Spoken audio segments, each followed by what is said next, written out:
Well, it's Hude Progress Report once again on Hude Network. As always, we are here to take a look at the solutions and how they're being implemented across the globe. Welcome once again. I am Amadine Ugbewe. And I am Joe Neze. Thank you so much for joining us. You're welcome. And we also have with us here Paul Oladipo Paul. Hello, Paul. Hi, Amadine. How are you doing? Hello, Hi, Joan. Paul. Hi, Amadine. It's good to be here again to chat, of course, and take a look at what solutions are available across the world, efforts being made to get to sustainable development. Yeah. So we'll go straight into our first news item.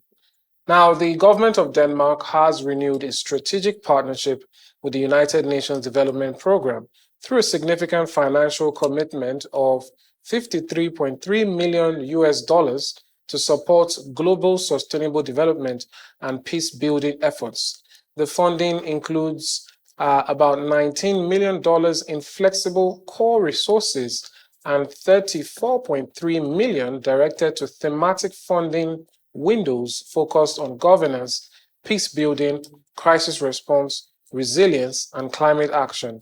This investment strengthens UNDP's capacity to respond swiftly to global crises, from conflict zones to climate-related disasters, while supporting long-term progress in over 170 countries. As one of UNDP's top donors, Denmark's contribution enables rapid intervention in fragile contexts such as Ukraine, Afghanistan, Yemen, and the Sahel, where development gains remain under threat. Beyond crisis response, the funding bolsters UNDP's work in climate preservation, poverty reduction, and inclusive governance. The flexible nature of core funding also supports oversight and transparency, ensuring the organization maintains high standards while delivering impactful programs. UNDP praised Denmark's continued support and affirmed its commitment to deepening the partnership to create a more equitable and resilient world. Well, Denmark there has made a great move to support UNDP's works. And like always, we're always interested in what these funds are meant for. This cuts across a number of sectors, including climate action, poverty reduction, and so much more. And I think you could call it a beauty. One of the beauty of funding and on the international scene is some level of transparency that we get to see. Even over in the country here, where different projects are being implemented, we know what funders or backers are usually responsible and how it trickles down to the grassroots or to the people who need it. So when we see Denmark making this contribution, it's also from a place of, having developed themselves, so they feel there's more to give back. And I think the UNDP, having praised Denmark for its support, is interesting to see how much they could deepen their partnership. Because at the end of the day, the goal is an equitable and resilient world. And we know the UNDP has been doing so much. Like we said the other day, when it comes to funding, we do know that there's been needs to become more creative with how funding is gotten or received, because we've had some shakeups, that perhaps we won't delve into right now. But that being said, it's still something where we hope to see more creative ways where funds are being raised for whatever projects it may be. But we know the UNDP is keenly focused on achieving a number of the SDGs as well. So let's see how far this funding can lead. And let's see what other countries do in the wake of it. Are they moved to also provide funds, or are they proved to help in other more, tangible, pardon me, that might not be the right word, in more physical, so to speak, or otherwise means in terms of support and what partnership is all about? Yeah, I will take it up from there in the angle of supporting developing countries, especially countries who are facing crisis, just like you rightly mentioned, in Afghanistan, where a lot of things are really happening, in Yemen, in Syria, and all. We are also, there are countries that are also facing the whole climate change and natural disasters, and also poverty. I think one thing that I really like about what Denmark did is the intentions behind it.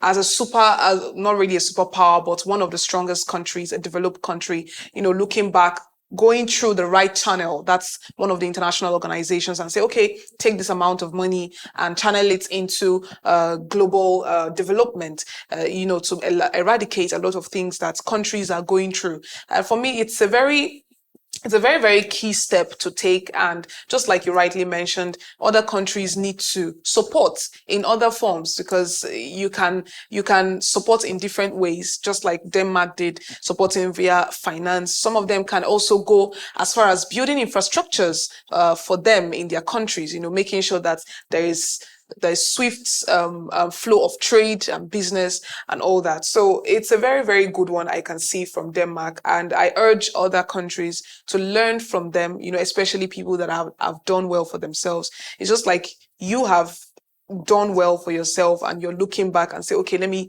raise other people to come to where we have come to. So it's a very good one for Denmark there. I mean, we're in critical times where funding is a lot.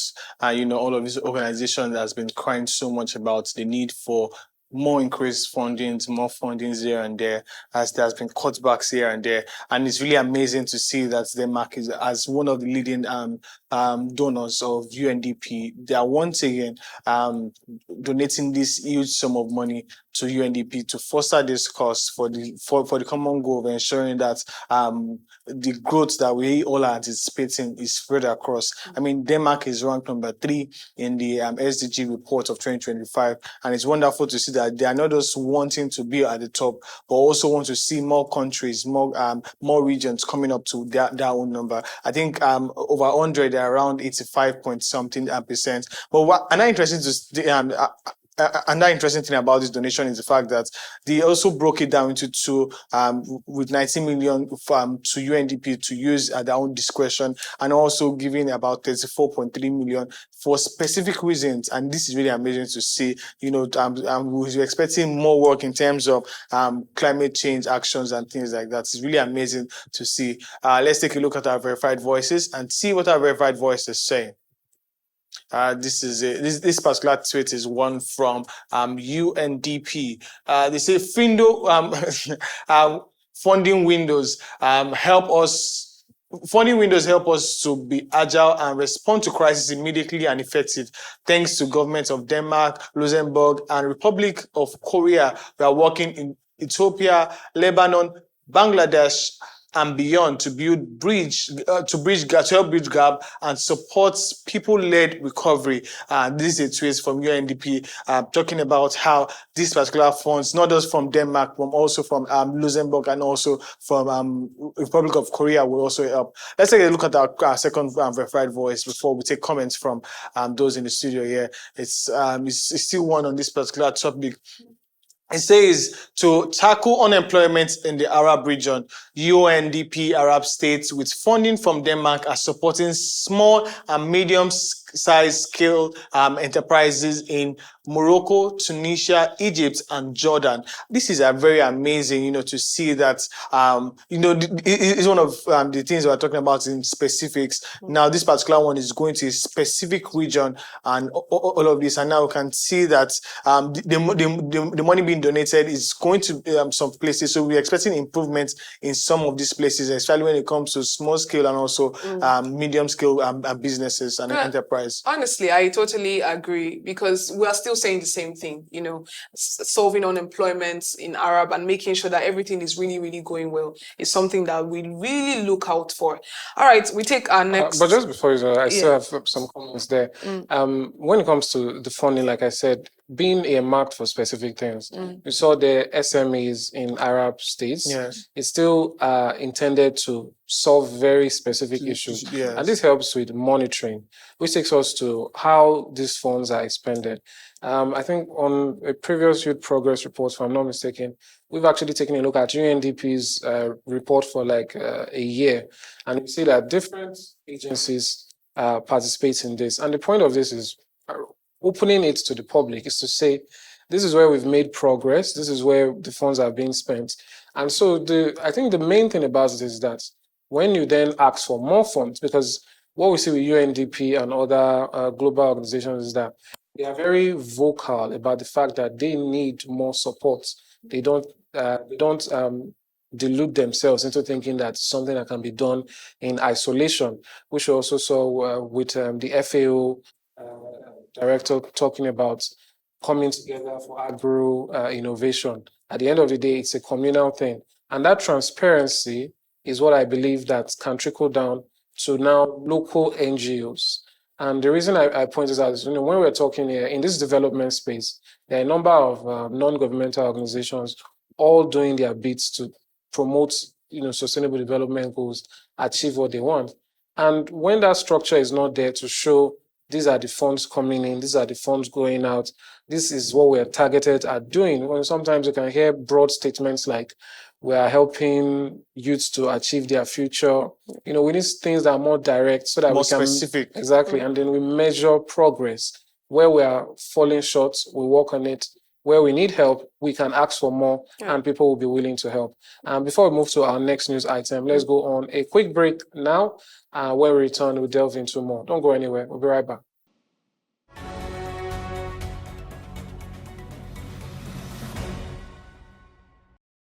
Welcome back. Joan will now take the next news item. All right. The Democratic Republic of the Congo, DRC, and Rwanda have signed a historic peace agreement aimed at ending decades of conflict between the two neighboring countries. Brokered by the United States and Qatar, the deal was formalized at the U.S. State Department in Washington, D.C., with U.S. Secretary of State Marco Rubio hosting Congolese Foreign Minister Therese Wagner and Rwanda Foreign Minister Olivia.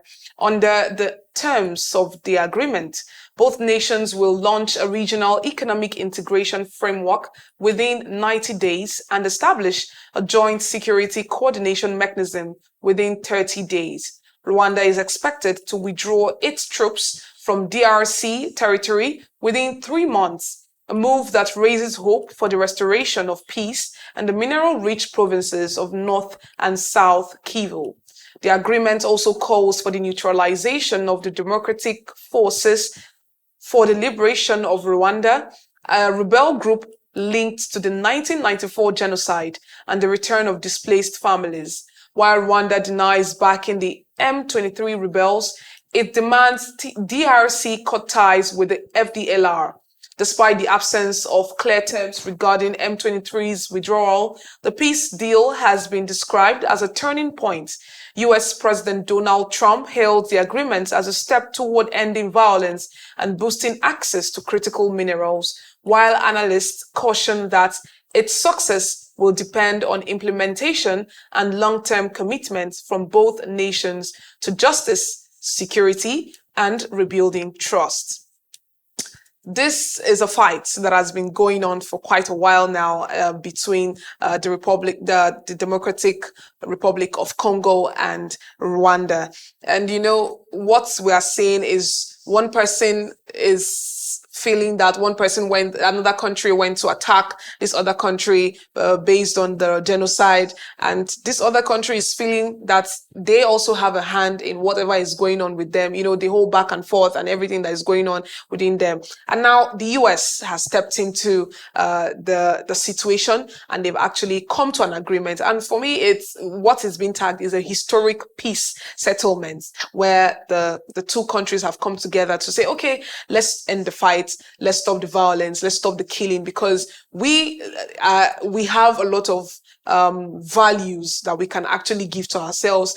Just like one of them is a high mineral producing country. And it's something that violence can actually stop, from collaborating with themselves. But with the end of this violence, and the end of the whole misunderstanding and agreement has come to, the peace has come to stay. It's for us to move forward from here. And just from the president of US has also said it's also a good step to take to end all the disagreements and all that. And also, one thing we need to grab from this is the DRC is saying you should telling the Rwanda government to also withdraw from a particular group that the DRC see as a threat, and also Rwanda is saying that as well. This is to say, when you want to accept peace, any form of threat to the other party, you should refrain from that. And that's exactly what they are doing. And also there's going to be a hosting of integration between both countries to make sure that, okay, yes, we have actually accepted the peace. And it's a good one for me. Peace is something that we need in the society, we need as a country, we need in the world, because without peace, I think this place will not really be a dwelling place. Indeed. And like you said, the conflict does go back decades up onto it to the Rwandan genocide. And but away from that, I think one of the key statements that was very moving for me, I think from the ministers or those who were there that also signed the deal, was that they said the people who are most I'm paraphrasing what they said now, the people who are most affected by this are watching us now. For their sake, we must ensure that this deal stands and is honored. And it exemplifies what we talk about when we say a world in conflict. It usually affects the most or the most vulnerable of people. So it's not no offense to the parties involved, but those very persons signing those deals, those persons brokering the deals, talking about President Trump, talking about Qatar's involvement, talking about the ministers from the DRC, from Rwanda. It's unlikely that they might suffer personal losses. It doesn't mean that they do not. But they have a certain level of privilege and protection. So these movements, it's done in the best interest of those who suffer. Thousands of people have died, hundreds of thousands have been displaced. So there's no time better than now for this deal to happen. But I should add that, because one might wonder, what's the interest of the US and what's the interest of Qatar? Specifically for the US, President Trump did state clearly that the United States would be getting some mineral rights. And while some might frown on that, I think perhaps another way to look at it is that peace promotes economic growth. You're not thriving when people are fighting. So when the US is coming in and they are looking at, we're going to get to be able to get some minerals from this, they're thinking about how peace leads to economic prosperity for them. I'm not saying it's wrong to be benevolent, to have the feeling that I want the world to be good for all men and women all over the world.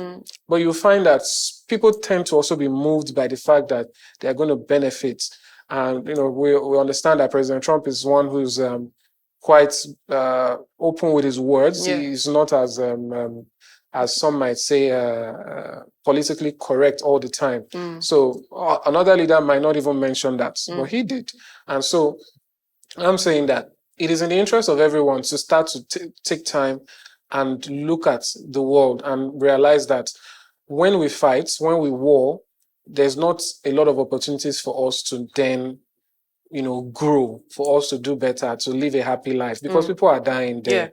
And, we can't thrive economically in such a place.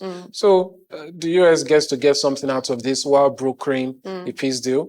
Qatar, possibly the same. And at the end of the day, two countries get to be safer. Their minerals get to stay with them. And we just hope. And now the most critical thing is honoring the deal. We saw similar thing happen, not to mention any particular countries where some sort of ceasefire was expected, and then one country is pointing hands at the other. We need everyone to simply abide by this. And we should also add, as a little bit of broader context, that there are some parties involved here that might not be in the control of these two persons. But it's important that all the factors within your control should be working for peace.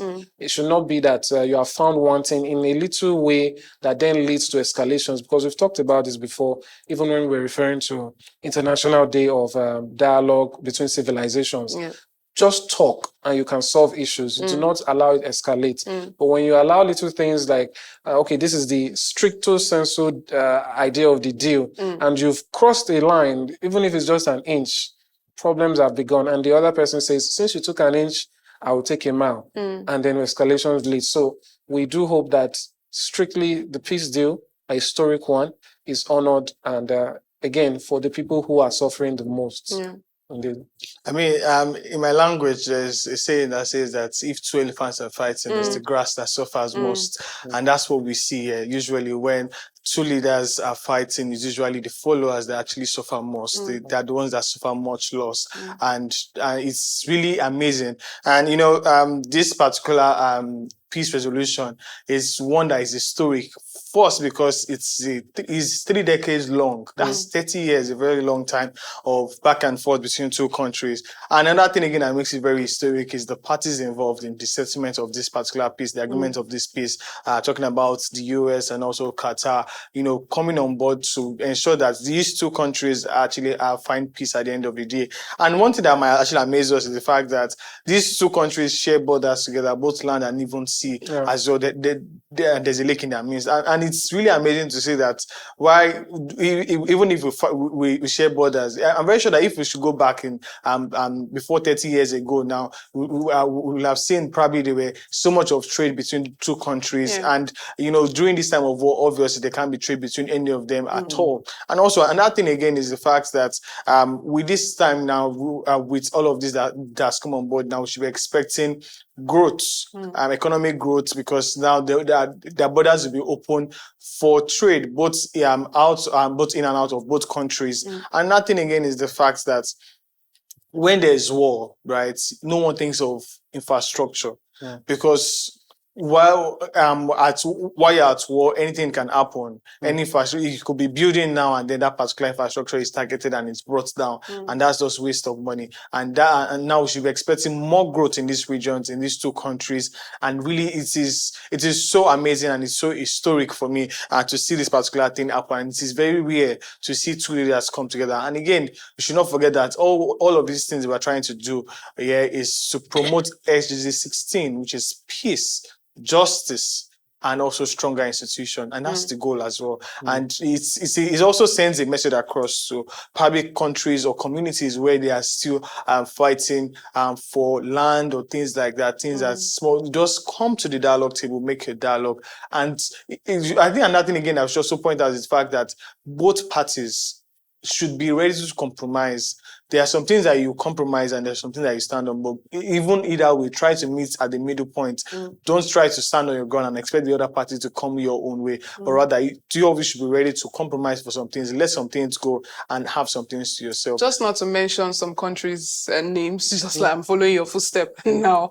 I think they should also learn from this, because just like exactly what you said. I was about to say that when you said it about when the elephants fight, the grasses suffer. And obviously the grasses are the followers, and the people, the vulnerable people are actually suffering from this. So the earlier, the better. Communication is key. People should come together and talk. Let there be a communication, not resolving into violence and, causing chaos everywhere. And of course, whenever there is war, a lot of things go down the line. We're talking about hunger comes in, people lose their properties, people lose lives.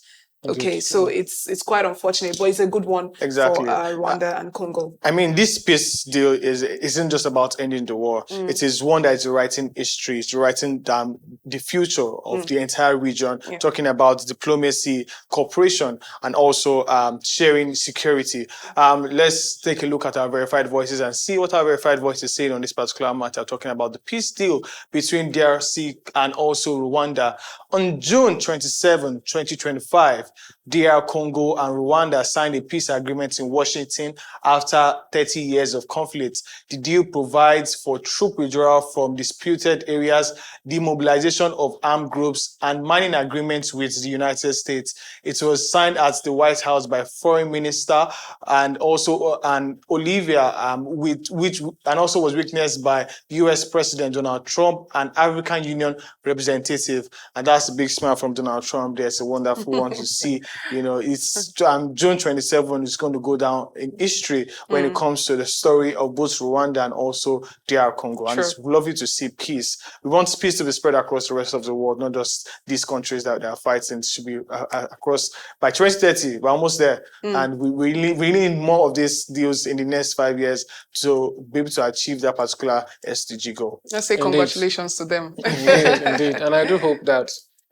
countries can also extend Yeah. hands of friendship to each other. Mm-hmm. The other day we saw, well, let's not go into details, but let's hope that the first instincts of countries is to establish a relationship. Yeah. It reduces the chances of them misunderstanding and leading to other things. That's how we end the program for today. I do hope you take a note from what you've witnessed today. Extend a hand of peace to your neighbor and whoever might be near you. And let's ensure to promote peace. See you next time when we come back for Hude Progress Report. I remain Amadine Ogbewe. Bye for now. Embrace peace. Thank you so much for joining us. I'm Joan Eze. Thank you for watching. Bye for now. And my name is Paul Olapipo. We're still talking about peace. The conversation continues. Ensure that you make peace in your community. Thanks for watching.